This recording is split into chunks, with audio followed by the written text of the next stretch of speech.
네, 오늘은 성전 건축의 완성이라는 제목으로 같이 은혜 나누기 원합니다. 성전이 지어지는데 7년이라는 시간이 걸렸습니다. 그리고 그 7년 동안 가장 정성스러운 모습으로 지성소와 그리고 그 외쪽 성전 내부와 그리고 외부를 꾸미며 장식하는 일들이 오늘 본문에 기록되어져 있는 말씀입니다. 오늘 말씀을 읽으며 영적으로는 우리가 하나님의 거룩한 자녀가 되어 하나님 앞에서 지성소에서 하나님을 모시는 것처럼 예배 드리고 또한 주를 높여드리는 것도 중요하지만 그렇게 예배의 자리에 나오는 우리의 삶의 모습 그리고 또한 우리의 삶에서의 다른 사람들과 함께 보여지는 곳에서의 모습은 어떠해야 하는가를 또한 영적으로 보여주고 있습니다. 분명히 성전이니 아름답고 화려하게 그리고 또한 가장 정성스럽게 지어져야 하는 것은 맞습니다. 그러나 이 성전이 그저 허례허식이 아니라 하나하나의 장식에 분명한 의미가 담겨 있고 그 의미들은 다시금 하나님의 믿음의 사람들을 향한 영적인 의미라면 오늘 말씀을 다시금 보면서 우리가 느끼는 건 이게 그냥 단순히 건축물을 이야기하는 것이 아니라 하나님의 자녀된 하나님의 백성 그리고 너희는 하나님의 성전인 것과 하나님의 성령이 너희 안에 거하시는 것을 알지 못하느냐라고 말씀하셨던 하나님의 성전된 우리가 이 땅을 어떻게 살아갈 것인가를 보여주는 그림자가 되는 것이 바로 구약의 말씀입니다.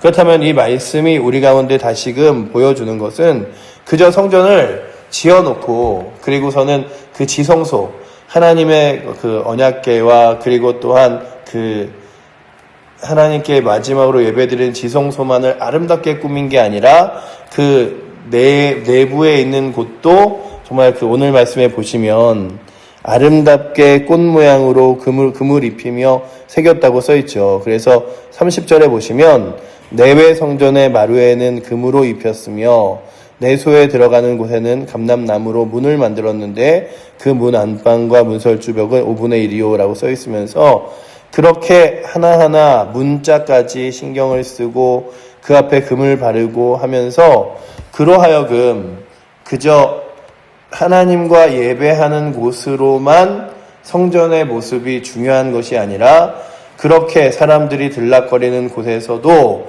하나님의 거룩한 영광을 드러내었다면 이 말씀이 다시금 우리 가운데 보여지는 영적인 의미는 믿음의 사람들이 그저 내가 나 혼자 믿으면 되지, 내 신앙만 좋으면 되지, 누구한테, 딴 사람들한테 잘 보이려고 그러는 거 아닌데, 사람들한테 대하는 태도, 이런 게 중요하겠어? 라고 하지만, 믿음의 사람들에게 중요한 것 중에 하나는 내가 하나님의 자녀되고, 하나님의 거룩한 백성이 되어, 그 하나님을 믿는 사람은 어떠한가, 하나님을 섬기는 성전과 같은 사람들의 삶은 어떠한가를 우리의 삶으로 보여주는 것도 굉장히 중요하다는 것입니다.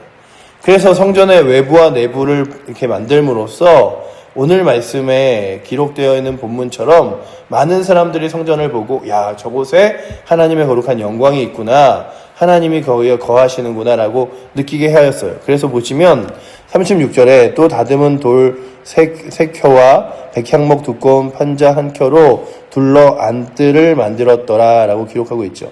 그러니 그 안뜰과 바깥 뜰 안에 있는 이 모든 외부에서 보여지는 것들도 화려한 돌과 나무로 잘 장식을 해놓은 것들을 보여주면서 오늘 말씀을 읽는 우리들에게 어떤 의미를 다시금 보여주냐 하면 예수님께서 그리고 또한 바울을 통하여 우리 가운데 주신 말씀 중에 우리가 세상 가운데 어떠한 사람인가라고 하는 구절이 있습니다.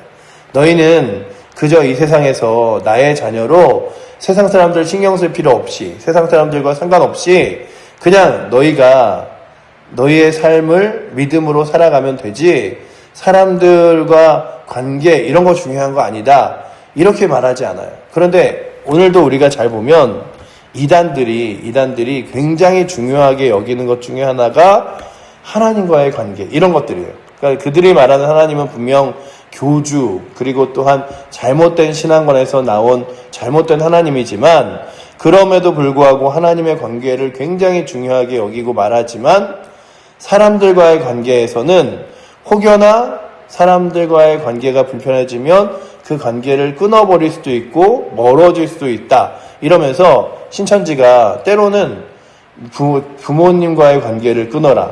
그리고 또한 집에서 가출해라. 사람들과 멀리해라. 이런 것들을 지령으로 내리기도 하죠. 심지어 그 신천지가 가지고 있는 그것 중에 하나가 늘 전화번호 하나를 갖고 다녀요. 전화번호 하나를 갖고 다니는데 이 전화번호는 종이 쪽지 같은 데다 해서 신발 밑창 같은 데 넣어놓습니다. 이게 뭐에 쓰냐 하면 만약에라도 개종교육을 받거나 아니면 누군가가 신천지를 가지 못하게 할 때 사람들한테 이렇게 그 전화번호를 주고 전화 좀 해달라 그러는 거예요. 근데 모르는 사람이 그 전화번호로 연락을 오면 얘가 지금 개종교육을 받거나 잡혔구나 라고 하는 것을 알고 신천지 사람들이 모이게 만드는 거죠. 그래서 실질적으로 제가 한번 들었던 이야기는 그 사랑하는 딸을 신천지에서부터 겨우 데리고 나와서 이렇게 고속도로를 막 타고서는 집으로 오는데 잠깐 화장실 들었다고 한 사이에 그 화장실 가는 칸에서 옆에 칸에 사람한테 전화번호 주면서 자기 납치당했다고. 그래서 이 전화번호로 전화하라고 하고 그 와중에 막 신천지가 그 고속도로로 오고 이런 일들을 보면서 그들은 하나님과의 관계가 중요하다고 그래서 이만희가 하나님이라고 말하지만 그 주변의 사람들과의 관계는 다 끊어져도 상관이 없는 거예요. 왜냐하면 그들의 삶의 모습이 그저 다 거짓으로 되어 있기 때문에. 그래서 신천지가 사람들을 대할 때마다도 거짓말과 그리고 또한 속임수로 다 그들을 꼬시면서도 무엇을 생각하냐 하면 신천지에 들어오기만 하면 되지. 우리가 이런 방법을 쓰는 게 뭐가 중요해. 이러지만 오늘 성경에 우리로 하여금 하나님의 성전이 외부로부터 그리고 또한 지성소가 아닌 곳에서도 아름다운 금장식을 하며 나아간 것은 너희가 그저 하나님과의 관계에서만 선하고 의롭고 신실한 것으로 끝나는 것이 아니라 너희가 대하는 믿음의 사람들, 교회 안에서의 공동체들, 그리고 또한 믿지 않는 사람들에게 어떤 모습으로 다가갈 것인가를 보여주고 있다면 신약 성경은 다시금 더 이 말씀을 구체적으로 너희는 세상의 소금이니 소금이 그 맛을 잃으면 무엇으로 짜게 하리요 말씀하며 또한 너희는 세상의 빛이니 그 빛을 발 아래 두지 않고 등경 위에 두나니 많은 사람들이 그 빛을 보고 하나님을 찾게 되는다고 말씀하시는 것처럼 오늘도 우리들은 이 세상 가운데서 그저 우리의 삶을 살아내는 것이 아니라 하나님의 거룩한 성전으로 사람들 앞에서 하나님 살아계심을 보여주고 또는 하나님께서 어떻게 역사하시는지를 보여주는 중요한 샘플이 됩니다. 제가 일전에도 말씀드렸듯이 마틴 루터라는 사람이 성경을 번역하면서 그래 이게 하나님 말씀이지 그래서 모든 사람들이 성경을 읽게 해야지 라고 하면서 번역했지만 그러면서도 그런 생각이 있었어요. 내가 이 성경을 번역하지만 믿지 않는 하나님을 알지 못하는 사람들이 이 성경을 읽을까? 그러니 믿음의 사람들에게 이 66권의 말씀이 성경이지만 믿지 않는 사람들에게는 그리스도인의 거룩한 삶이 하나님의 말씀이다. 그러니 그들에게 하나님 말씀이라는 것들이 무엇으로 보여지겠습니까? 그 전도용으로 성경책을 이렇게 좀 나눠주면 어떤가 하고서는 이제 장로님들하고 회의를 하는데 장로님들이 그런 얘기를 하시는 거예요. 이단들이 많이 책들 나눠주기 때문에 책 같은 거 나눠주면 잘 읽지도 않을 뿐만 아니라 이단처럼 보이기도 한다. 그래서 그렇겠네요. 그러는데 그러니 예수를 믿지 않는 사람들이 성경과 접근하여 만난다는 건 정말 쉬운 일이 아니에요. 그런데 그 사람들이 무엇으로 믿음을 그리고 하나님을 알아가냐 하면 믿음이 있는 사람들의 삶과 하나님을 아는 사람을 만난 사람들의 삶의 모습과 그리고 그들의 말하는 말과 행동을 보면서 느끼는 거죠. 그래서 오늘도 성경은 바울을 통하여 우리 가운데 무엇이라고 말하냐 하면 너희는 그리스도의 향기니 라고 말하며 세상은 악한 냄새를 뿜지만 믿음의 사람들은 예수 그리스도의 향기가 나느니라 라고 말씀하고 있습니다. 그렇다면 오늘도 이 말씀을 읽으며 성전을 잣나무로 또한 그렇게 아름다운 감람나무로 새겨 놓으며 많은 사람들로 하여금 그 지성소 안쪽만을 신경 쓴 게 아니라 성전 내부를 금빛의 모양으로 그리고 외부를 그 아름다운 모습으로 치장한 것은 그저 누군가에게 야 저렇게 화려하다가 아니라 하나님 거룩한 영광을 드러내는 일이라면 오늘도 성전된 우리의 삶을 통하여 하나님의 거룩한 영광이, 주의 이름이 세상 가운데 드러나는 은혜가 있기를 축원합니다. 그래서 오늘도 주님, 제가 하나님의 거룩한 성전입니다. 주님, 저를 보고 또한 많은 사람들이 하나님의 살아계심을 만나게 하시고, 그래서 나의 삶이 세상 사람들처럼 욕심 부리고 똑같이 내 거 챙기고 똑같이 사람들에게 혈기 부리고 하는 것이 아니라 때로는 참아주고 때로는 용서해주고 때로는 사랑해주며 나의 모습에서 그리스도의 향기가, 그리고 그리스도의 냄새가 나게 하시고, 또한 우리의 입술의 말이 예수 그리스도의 편지가 되어, 그렇잖아요. 너희는 그리스도의 편지니 라고 말씀하시잖아요. 그래서 내 입술에서 말하는 한마디로 통하여 그들이 야, 하나님 살아계시구나, 하나님이 인도하시는구나 라고 하는 것들을 만날 수 있는 거룩한 은혜가 오늘도 여러분들에게 만나는 귀한 사람들에게, 그리고 또한 우리 믿음의 공동체에게 넘치기를 축원합니다. 그렇고 또한 오늘 말씀에 보니까 이 성전을 지어지는데요, 7년이라는 시간이 걸렸어요. 보시면 마지막 38절에 11째 해 불월에 곧 8째 달에 그 설계와 식양대로 성전을 건축이 다 끝났으니 솔로몬이 7년 동안 성전을 건축하였더라 라고 기록하고 있습니다. 한 사람이 믿음의 사람들로 세워지는 건 그저 내가 예수를 믿겠노라, 그리고 예수 그리스도가 나의 삶의 구원자 되노라 라고 고백하는 것이 끝이 아닙니다. 그리고 점점 믿음의 삶이라고 하는 성화의 과정을 거쳐야 돼요. 예배의 자리도 나와야 되고 기도도 해야 되고 주의 말씀도 읽어야 되며 점점 신실하게 변화해야 된다면, 그저 오늘도 우리가 내가 교회 나왔으니 신자다 이게 아니라 하나님의 거룩한 말씀으로 나를 다듬으셔서 나로 하여금 하나님의 거룩한 신자가 되게 하시고, 그렇게 다듬어지는 기간들, 그리고 믿음으로 세워지는 기간들을 아버지 하나님 신실하게 날마다 붙들며, 그래서 우리는요 지어져가는 성전이에요. 날마다 지어져가는 성전이에요. 완성된 채 어느 날 완성된 모습으로 이렇게 서 있는 게 아니라, 제가 한번 전에도 말씀드렸죠.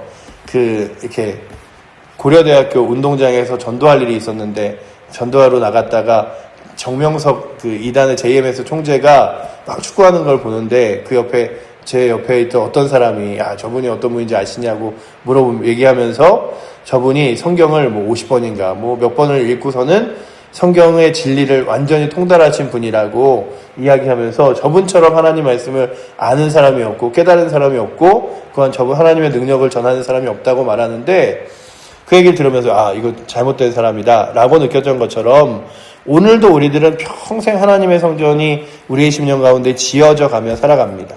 마치 노아가 방주를 만들듯이, 그 120년의 시간 동안의 방주를 만들듯이 우리의 인생을 하나님의 거룩한 성전을 만드는 것처럼 우리의 삶을 다듬는 데 쓰인다면, 주여 오늘도 성전된 우리가 하나님 앞에서 아름답게 다듬어져 가게 하시고, 날마다 내가 완성된 신자라고 생각하는 것이 아니라 더 신실하게 주 앞에 무릎 꿇고 더 거룩한 모습으로 살아가도록 주 앞에 구하게 하시고, 또한 나의 모습을 보며 많은 사람들이 주를 만날 수 있는 귀한 은혜가 있게 해달라고 구하며 나아가시기를 축원합니다. 오늘 말씀을 쭉 보면요, 성경이 처음에 쓰여질 때요, 성경에 우리가 이제 후대 독자잖아요. 후대 독자로서 우리가 가지고 있는 성경과 가장 큰 차이가 있다면, 원래 성경은 장절이 없었습니다. 그러니까 쭉 써있는 그냥 글이에요. 열왕기상이면 열왕기상에 써있는 글이고, 역대상하면 역대상하가 쭉 써있는 글이에요. 근데 후대에 이제 같이 성경을 읽고 말씀을 묵상하고 설교를 듣다 보니 이렇게 열왕기상 그러면 어디를 어떻게 펴서 함께 나누고 이렇게 할 수 없으니까 이 한 단락의 문장대로 다 장과 절을 표시하게 된 거라 우리는 이제 장절을 보고 나누지만, 원래 성경은 장절로 나눠져 있지 않았어요.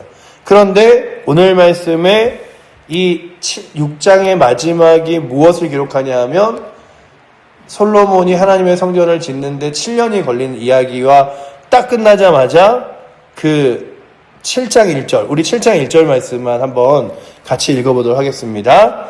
솔로몬이 자기의 왕궁을 13년 동안 건축하여 그 전부를 준공하니라 라고 기록하고 있죠. 하나님의 성전을 7년 지은 그 말씀 바로 뒤에 솔로몬이 13년을 자기 성전, 자기 왕궁을 짓는 데 쓰는 이야기를 기록합니다. 갑자기. 그리고 이 이야기는요, 이 7장 앞절에 이게 들어가도 되고 안 들어가도 되는 내용이 왜 있지 할 정도로 성전을 짓는 이야기와 함께 성전에서 쓰일 도구들의 이야기 사이에 그 말씀이 딱 여기 써 있어요. 그러면서 열왕기상이 지속적으로 왜 이스라엘 남유다와 북이스라엘로 나눠진 이 하나님의 나라가 무너지게 되었구나를 보여주는 단초를 계속해서 조금씩 이렇게 그림자처럼 보여주고 있다면, 그 솔로몬이 하나님의 성전을 짓는데도 굉장한 시간을 썼지만 더 많은 시간으로 자기 자신을 위한 시간들과 삶을 할애했음을 오늘 성경이 보여주고 있는 거예요. 그렇다면 주님, 오늘도 나를 위해 쓰여지는 시간이 마치 나를 위한 것 같지만 나를 위해 쓰여지는 시간이 더 나를 교만하고 죄악 가운데 이끌며 하나님의 말씀 앞에 나를 다듬는 시간이 더 나를 하나님의 은혜 앞에 그리고 그리스도의 복음을 전하는데 아름다운 도구로 쓰임받게 하는 줄 믿습니다. 그러니 내 욕심과 욕망대로 살아가는 것들을 오늘도 내려놓고 하나님의 거룩한 은혜로 주의 성전을 지어가며 나아갈 수 있는 귀한 날로 오늘도 나를 세워달라고 구하며 나아갈 수 있는 은혜가 이 새벽에도 다시금 기도하며 주님, 오늘도 이 새벽 하나님의 거룩한 성전을 귀하게 다듬기 위하여 나왔습니다. 나의 모난 부분이 다듬어지게 하시고 나의 죄악된 부분이 깎여 나가게 하시며 또한 하나님의 거룩한 은혜로 내 입술을 채우셔서 말에나 행동에나 그리스도의 사랑과 은혜를 전하며 나아갈 수 있도록 성전된 우리를 다듬어 달라고 구하는 은혜가, 그래서 나를 위하여 더 많은 시간과 욕심을 내는 것이 아니라 주를 위하여 살아가는 인생 되게 해달라고 구하는 은혜가 오늘도 이 말씀을 읽으며 나아가는 저와 여러분들에게 넘치기를 축원합니다. 기도하겠습니다. 사랑의 하나님, 감사합니다. 솔로몬이 주 앞에 약속한 것처럼 그 귀한 7년을 하나님의 성전을 건축하는 일을 쓰었습니다. 그러나 자신의 성전을, 왕궁을 짓는 데는 13년이나 더 많은 시간과 또한 아버지 하나님 힘을 들여 지어졌음을 함께 기록하면서 우리가 어떻게 하나님 앞에 나아갈 것인가를 다시금 이 말씀을 통하여 보여주십니다.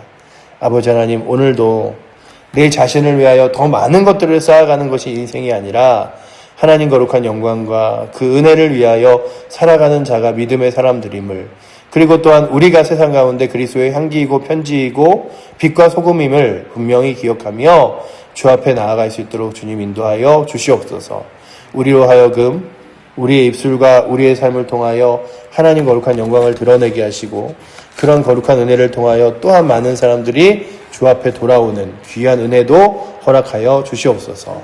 오늘도 그렇게 믿음의 삶을 살아갈 저희들과 동행하실 주님 의지하며 살아계신 예수 그리스도 이름으로 기도드립니다. 아멘.